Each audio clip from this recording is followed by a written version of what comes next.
Governor, and thank you for reminding us that this is really work of the heart and the mind, and we need to bring them both equally into our work together. So next we have the pleasure of welcoming the Secretary of State, Sarah Copeland Hanzas, to the stage. Sarah, thank you so much for being here. We really appreciate it.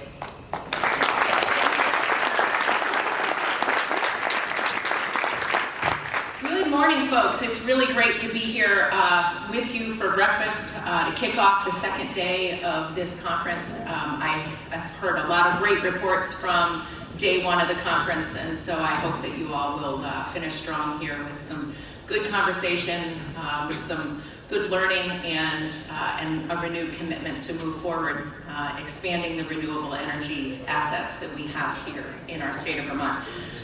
Thank you, Jen, for the introduction, and thank you to Rev for the invitation to come here and chat with you for a few minutes. I also want to say thank you to the Lieutenant Governor for pointing out sort of the wild and woolly summer that we've all had, and the big uncertainty that we've faced in terms of weather impacts this year. The thing that really struck me probably the second week, maybe the third week of July, is that this is our new reality. Sadly, climate change is upon us, and this is our new reality. And so we have a fast choice that we have to make. I happen to believe that every person has a role to play in helping us stave off climate change and slow the pace of change that we're all facing. Each one of us as individuals can choose what we are able to do and can do in terms of our transportation, in terms of our homes. Each of you, industry leaders, has work that you can do to help mitigate climate change, to help transition to renewable sources. And so as I was contemplating, what is it that every person needs to do, I was thinking back, well, what are the things that I've done as a state legislator, as a climate leader? And so I went back and looked back at my notes from 2019, when the legislature dove headlong into climate action. And I bring that up. I know it seems like ancient history because we've had a whole global pandemic between then and now, but it wasn't too long before that moment in time when if you walked into one of the House or Senate leadership chambers and said, I want to introduce a bill on climate change and I want you to help me get it passed, the leaders would kick you out of the door and say, climate change is not a winning topic, we are not going to discuss this, get out of my office. I've had it said to me.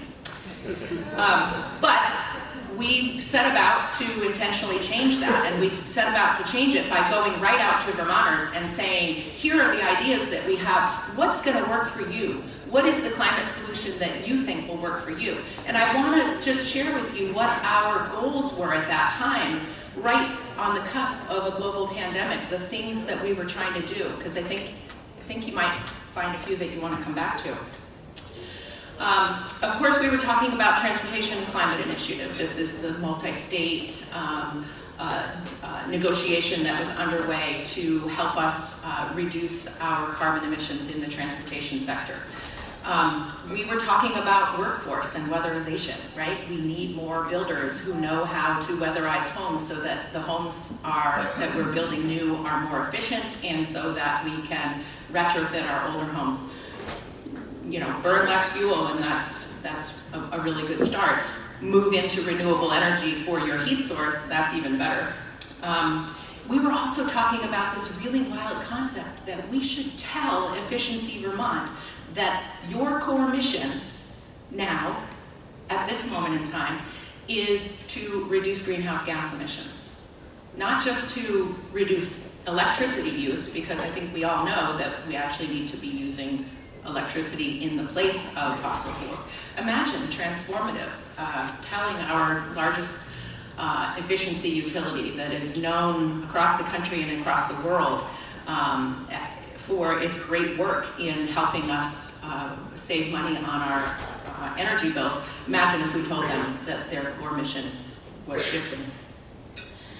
The Global Warming Solutions Act was also on that list, right? And that is the one really big win that I'm going to come back to, because there's something better that we should be doing there.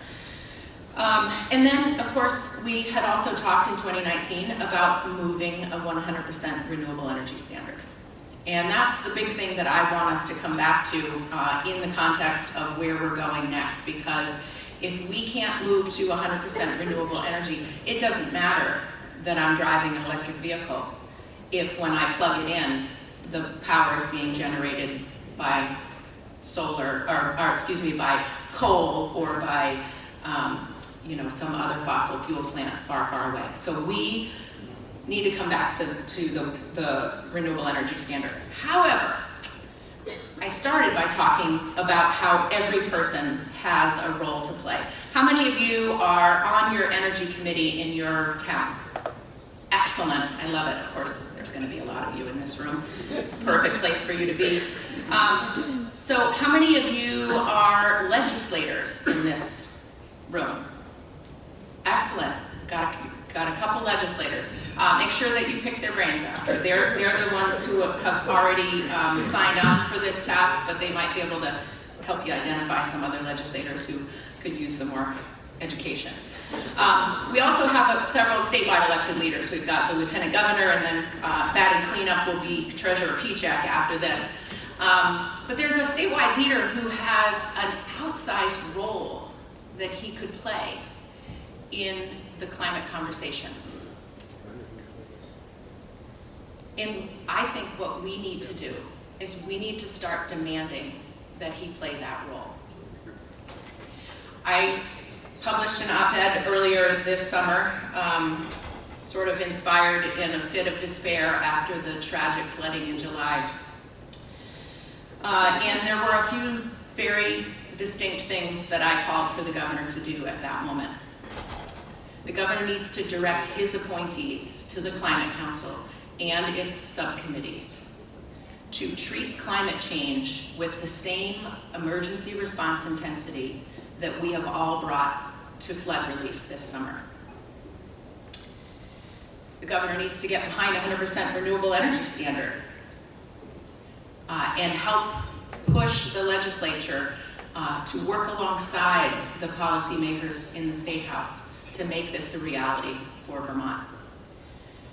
But I think foundationally and at the very essence, what we need Governor Scott to do is something that he did very well during the pandemic. He followed the science. We need him to follow the science now. We need him to step up and direct his agencies to do what we all thought he was pledging to do when he joined the U.S. Climate Alliance back in 2017.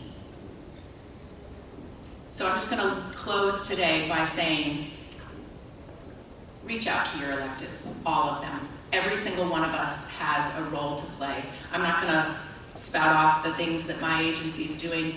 I'm happy to answer that question because there's some pretty cool things that the Secretary of State's office is able to be involved in the climate realm.